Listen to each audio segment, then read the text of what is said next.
ಅಲ್ಪಕಾಲದ ಸುಖಕ್ಕಾಗಿ ಹಂಬಲಿಸುವ ಜನರೂ ಇದ್ದಾರೆ ಅಂತ ತಿಳಿಸಿದಂಥ ಶ್ರೀಕೃಷ್ಣ ಸಾಂಖ್ಯಯೋಗದ ಶ್ಲೋಕ 45ರಲ್ಲಿ ಏನು ಹೇಳ್ತಿದ್ದಾನೆ ನೋಡೋಣ ಬನ್ನಿ. ಭೋಗೈಶ್ವರ್ಯ ಪ್ರಸಕ್ತಾನಾಂ ತಯಾಪಹೃತ ಚೇತಸಾಂ ವ್ಯವಸಾಯಾತ್ಮಿಕಾ ಬುದ್ಧಿ ಸಮಾಧೋ ನ ವಿಧೀಯತೆ. ಮೇಲಿನ 3 ಶ್ಲೋಕ ಅತ್ಯಂತ ಪ್ರಮುಖವಾದದ್ದು. ಹೆಚ್ಚಿನವರಿಗೆ ಇದು ಅರ್ಥವೇ ಆಗೋದಿಲ್ಲ. ಅರ್ಥವಾಗದೆ ಈ ಶ್ಲೋಕವನ್ನು ಟೀಕಿಸಿದವರೂ ಇದ್ದಾರೆ. ಪ್ರಾಚೀನ ಗ್ರಂಥಗಳಲ್ಲಿ, ವೇದಗಳಲ್ಲಿ, ಶ್ರುತಿಗಳಲ್ಲಿ ಕೇವಲ ಆಧ್ಯಾತ್ಮ ಅಲ್ಲದೆ ಅನೇಕ ಲೌಕಿಕ ವಿಷಯಗಳು ತುಂಬಿಕೊಂಡಂತೆ ಕಾಣುತ್ತೆ. ಬರೀ ವೇದ ಗ್ರಂಥಗಳನ್ನು ಓದೋದ್ರಿಂದ ನನ್ನನ್ನು ತಿಳಿಯೋಕೆ ಸಾಧ್ಯ ಇಲ್ಲ ಅಂತ ಹೇಳ್ತಿದ್ದಾನೆ ಶ್ರೀಕೃಷ್ಣ.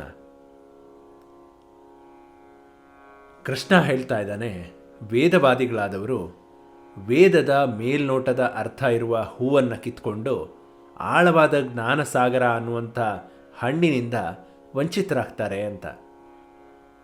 ವೇದವನ್ನು ಆಳವಾಗಿ ಅರ್ಥ ಮಾಡಿಕೊಳ್ಳದೆ ಕೇವಲ ಮೇಲ್ನೋಟದ ಅರ್ಥದಲ್ಲೇ ನಿಂತು ವೇದ ಅಂದರೆ ಇಷ್ಟೇ ಅಂತ ಹೇಳೋರಿಗೆ ಕೃಷ್ಣ ಈ ಮಾತನ್ನು ಹೇಳಿದ್ದಾನೆ. ಇಲ್ಲಿ ವೇದವಾದರು ಅಂತಂದರೆ ವೇದದ ಅರ್ಥ ತಿಳಿಯದೆ ಅದರ ಬಗ್ಗೆ ವಿವಾದ ಮಾಡುವವರು, ವೇದವನ್ನು ಬಾಯ್ಪಾಠ ಮಾಡಿ ಅದರ ಅರ್ಥ ತಿಳಿಯದೆ ಮಾತನಾಡುವಂಥವರು, ವೇದದ ಮೇಲ್ನೋಟದ ಅರ್ಥದಲ್ಲಿ ನಿಂತವರು. ಇವರು ಮೇಲಿನಿಂದ ಏಜುವವರು. ಇವರಿಗೆ ತಳದಲ್ಲಿರುವ ಮುತ್ತು ರತ್ನಗಳ ಅರಿವೇ ಇರೋದಿಲ್ಲ. ವೇದವನ್ನು ನಿಜವಾಗಿ ಅರಿತುಕೊಳ್ಳದೆ ಅದರ ಬಗ್ಗೆ ತಪ್ಪು ಕಲ್ಪನೆ ಮಾಡಿಕೊಂಡು ಅದನ್ನೇ ಜನರಿಗೆ ಹೇಳೋದು ನರಕಕ್ಕೆ ನೇರ ದಾರಿ. ನಿಜವಾದ ಜ್ಞಾನ ಇಲ್ಲದೆ, ಮಂತ್ರದ ಅರ್ಥ ಗೊತ್ತಿಲ್ಲದೆ ಪೌರೋಹಿತ್ಯ ಮಾಡೋದು ಕೂಡ ಅಷ್ಟೇ ಅಪಾಯಕಾರಿ. ಪೌರೋಹಿತ್ಯ ಒಂದು ಜವಾಬ್ದಾರಿಯುತ ಕೆಲಸ. ಒಬ್ಬ ಮನುಷ್ಯನ ಪಾಪವನ್ನು ಪರಿಹರಿಸಿ ಅವನನ್ನು ಎತ್ತರಕ್ಕೆ ಏರಿಸಬೇಕಾದ್ರೆ ಪೌರೋಹಿತ್ಯ ಮಾಡೋನು ಕೂಡ ಎತ್ತರದಲ್ಲೇ ಇರಬೇಕು. ವೇದ ಮಂತ್ರದ ರಹಸ್ಯ ತಿಳಿದವನಾಗಿರಬೇಕು. ಕೃಷ್ಣ ಇಲ್ಲಿ ಹೇಳ್ತಾನೆ, ವೇದದ ಅಂತರಂಗದ ಅರ್ಥ ತಿಳಿಯದಿದ್ದರೆ ಎಲ್ಲವೂ ಅಪಾರ್ಥ ಆಗುತ್ತೆ ಅಂತ. ಯಾರು ಪ್ರಾಚೀನ ಗ್ರಂಥಗಳ ಮೇಲ್ನೋಟದ ಅರ್ಥವನ್ನು ಹೇಳಿ ಸಮಾಜಕ್ಕೆ ಮೋಸ ಮಾಡ್ತಾರೋ ಅವರು ಅವಿಪಶ್ಚಿತರು ಅಂತ.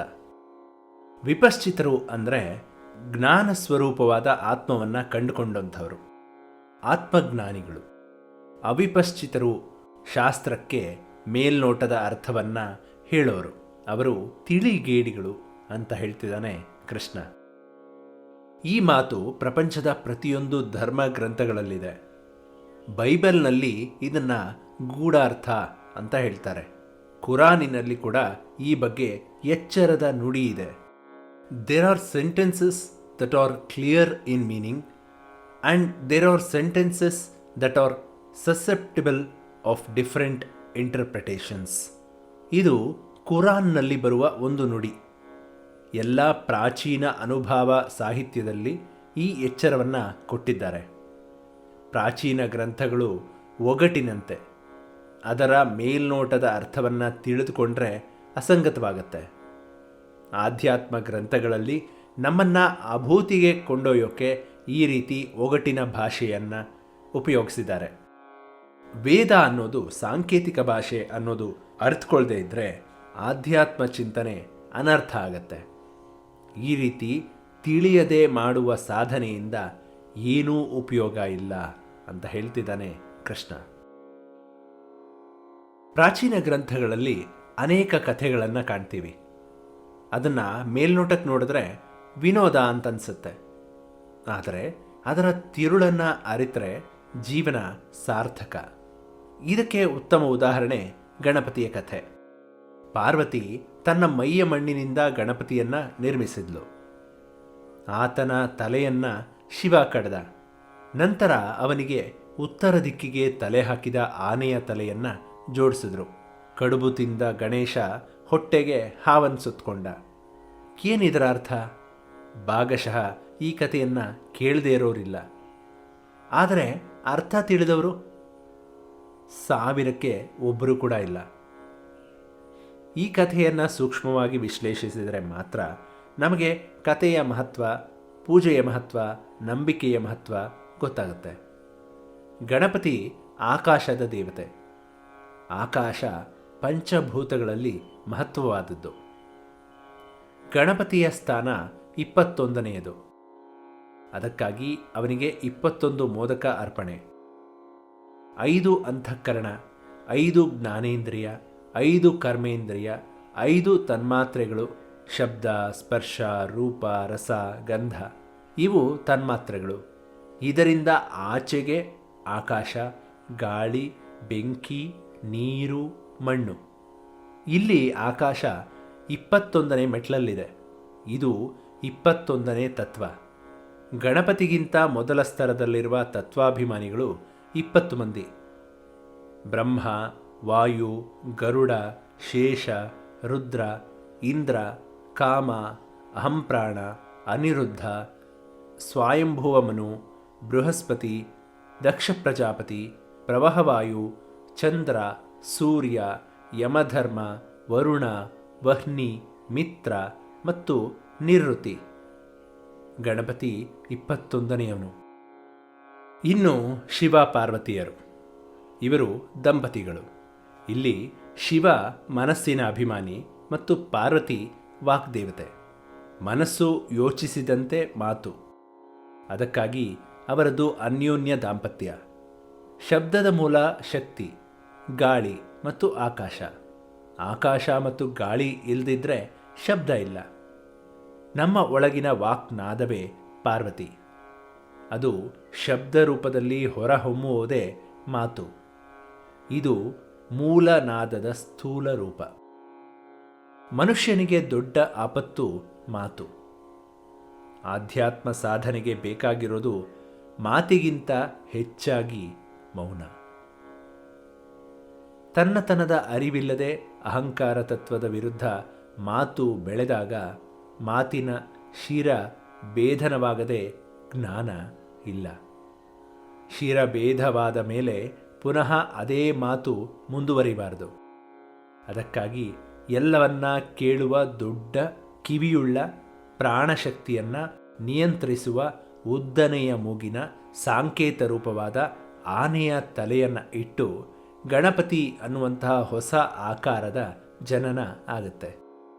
ಗಣಪತಿಯನ್ನು ನೋಡಿದ ತಕ್ಷಣ ನಮಗೆ ನೆನಪಿಗೆ ಬರಬೇಕಾದ ವಿಷಯ ಮಾತಿಗಿಂತ ಮನನ ಹೆಚ್ಚು ಮಾಡಬೇಕು, ಸರಿಯಾಗಿ ಕೇಳಿಸ್ಕೋಬೇಕು ಅನ್ನುವಂಥ ವಿಚಾರ.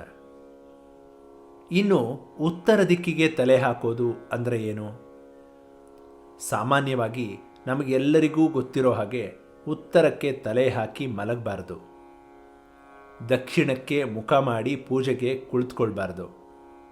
ದೇವಸ್ಥಾನದಲ್ಲಿ ಅಪ್ರದಕ್ಷಿಣೆ ಸುತ್ತಬಾರದು ಇತ್ಯಾದಿ. ಆದರೆ ಈ ಎಲ್ಲ ವಿಚಾರ ಯಾಕೆ?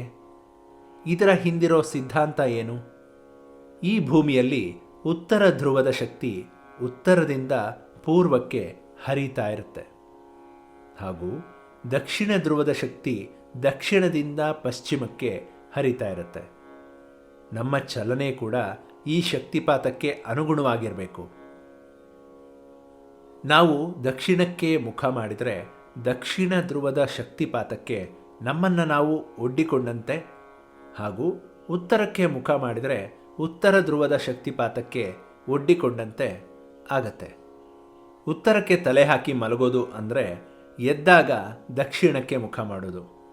ಆದ್ದರಿಂದ ದಕ್ಷಿಣ ಮುಖ ಹಾಗೂ ಉತ್ತರದ ತಲೆ ಎರಡೂ ಒಂದೇ. ಈ ಎರಡೂ ಶಕ್ತಿಪಾತದಲ್ಲಿ ಒಂದು ದೊಡ್ಡ ವ್ಯತ್ಯಾಸ ಇದೆ. ಅದೇನೆಂದರೆ ಉತ್ತರದ ಶಕ್ತಿಪಾತ ಊರ್ಧ್ವಮುಖವಾಗಿರುವಂಥದ್ದು, ಹಾಗೂ ದಕ್ಷಿಣದ ಶಕ್ತಿಪಾತ ಸಂಸಾರದ ಸುಳಿಯಲ್ಲಿ ಸಿಲುಕಿಸುವಂಥದ್ದು. ಈ ಕಾರಣಕ್ಕಾಗಿ ಉತ್ತರಕ್ಕೆ ತಲೆ ಹಾಕಿ ಮಲಗಿದರೆ ಅಥವಾ ದಕ್ಷಿಣಕ್ಕೆ ಮುಖ ಮಾಡಿ ಪೂಜೆಗೆ ಕೂತ್ಕೊಂಡ್ರೆ ನಮ್ಮ ಶಿರಭೇದನ ಆಗತ್ತೆ. ನಾವು ಪುನಃ ಈ ಸಂಸಾರದ ಸುಳಿಯಲ್ಲಿ ಸುತ್ತಬೇಕಾಗತ್ತೆ. ಇನ್ನು ಹೊಟ್ಟೆಗೆ ಹಾವಿನ ಸುತ್ತು. ಹಾವು ಕುಂಡಲಿನಿ ಶಕ್ತಿಯ ಸಂಕೇತ. ಇದು ಚಕ್ರಾಕಾರವಾಗಿ ತಲೆ ಕೆಳಗೆ ಹಾಕಿ ಮಲಗಿದ ಹಾವಿನ ರೂಪದಲ್ಲಿ ನಮ್ಮ ಮಲಮೂತ್ರದ್ವಾರದ ಮಧ್ಯದಲ್ಲಿರುತ್ತೆ. ಕುಂಡಲಿನಿ ಜಾಗೃತವಾಗೋದು ಅಂದರೆ ಈ ಹಾವು ಹೆಡೆ ಎತ್ತಿ ನಿಲ್ಲೋದು. ಕುಂಡಲಿನಿ ಜಾಗೃತವಾದಾಗ ಶಕ್ತಿ ಮೂಲಾಧಾರ, ಮಣಿಪುರ ಹಾಗೂ ಸ್ವಾದಿಷ್ಠಾನ ಶಕ್ತಿ ಕೇಂದ್ರಗಳಲ್ಲಿ ಊರ್ಧ್ವಮುಖವಾಗಿ ಸಂಚರಿಸುತ್ತೆ. ನಮ್ಮ ಹೊಕ್ಕುಳಿನ ಮೇಲಿನ ಶಕ್ತಿ ಕೇಂದ್ರ ಜ್ಞಾನದ ಬಾಗಿಲು. ಗಣಪತಿ ಈ ಮೂರೂ ಶಕ್ತಿ ಕೇಂದ್ರಗಳನ್ನು ನಿಯಂತ್ರಿಸಿ ನಮಗೆ ಜ್ಞಾನದ ಬಾಗಿಲನ್ನು ತೆರೆಯುವಂಥ ಶಕ್ತಿ ದೇವತೆ. ಇಷ್ಟೊಂದು ಸಂಗತಿ ಈ ಪುಟ್ಟ ಕಥೆಯಲ್ಲಿದೆ. ಇದು ಹೂವಿನಿಂದ ಹಣ್ಣಿಗೆ ಹೋಗುವ ರೀತಿ.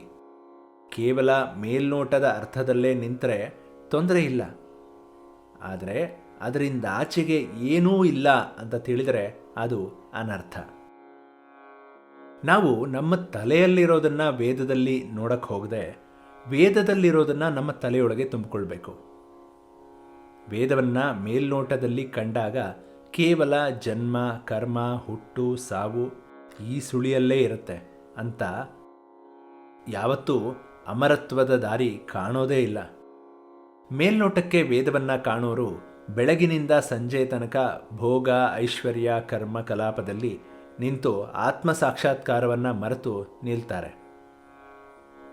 ಇದು ದೊಡ್ಡ ದುರಂತ. ಈಗ ನಮಗೆ ಒಂದು ಪ್ರಶ್ನೆ ಕಾಡುತ್ತೆ.